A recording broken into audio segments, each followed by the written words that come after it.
Hi everyone, I'm Lori from Lolly Art and thank you for joining us today. Today we're going to be making this really cool ostrich painting that is lots of fun.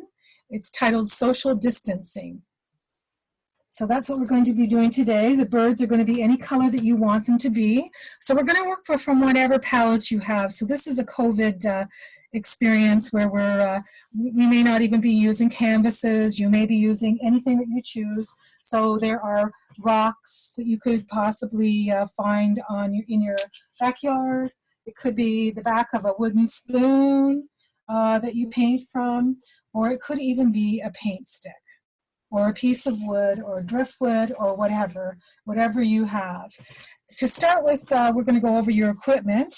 So to start with, it could be a plastic plate, a paper plate, anything at all like that. I often use margarine lids. This particular one is a Cool Whip lid as a palette. Or you may have one of these little ones from the Dollarama or something like that.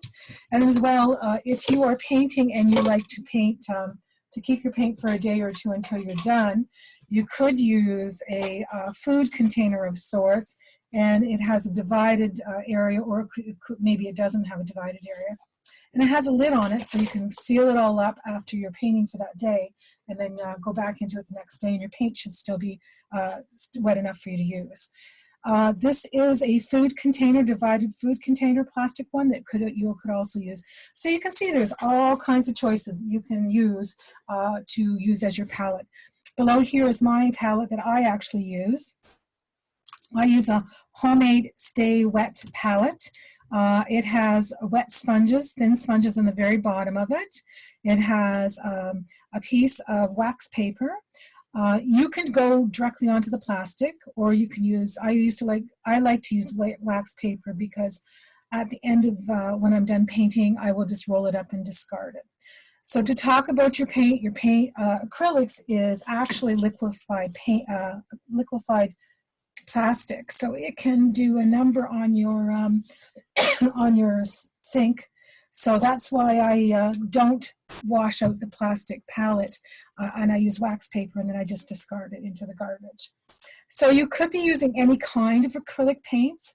It could be in tubes such as this, and there's all kinds of name brands. I have many of them.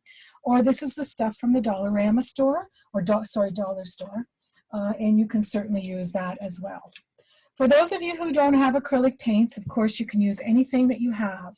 So it could be things like watercolor pencils, crayons,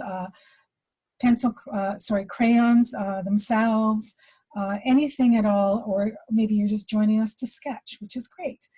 We welcome you all.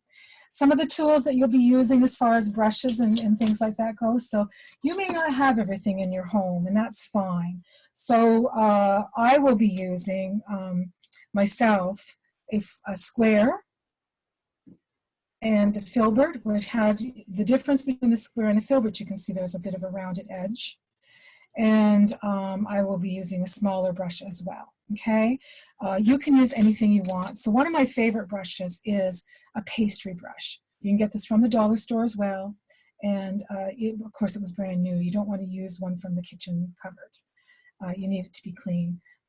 This obviously has been used for many, many years. You can see how well it's loved. If you don't have any of those things, maybe your parent has, or family member has some foam brushes. And I also use, used to be a spatula. I removed the, stick. I removed the end of it here, and I just use it as a scraper. Palette knives could be many kinds, so we won't be using palette knives too much today, but I normally use them to mix my paint so that I don't ruin my brushes. I have some brushes that are about almost 30 years old, and some of them are $100 and $50 and $35, so I take good care of them. Instead of a palette, you may have a plastic one from the dollar store or someplace like that, or what could work is just a plastic cutlery knife. So those are the things that possibly could work for you. Also, if you don't have any brushes, don't worry about it. You can do some things with sponges. So this is a regular kitchen sponge. It was brand new when I used it. It's been well used here, so it doesn't look so great. We won't be using the scrapey side. We'll be using the sponge side. Or you may have a sponge like this, or a makeup sponge. Or I actually have some sea sponges, art sea sponges. So whatever ones that you have that will work just fine. So that's your first bunch of your information.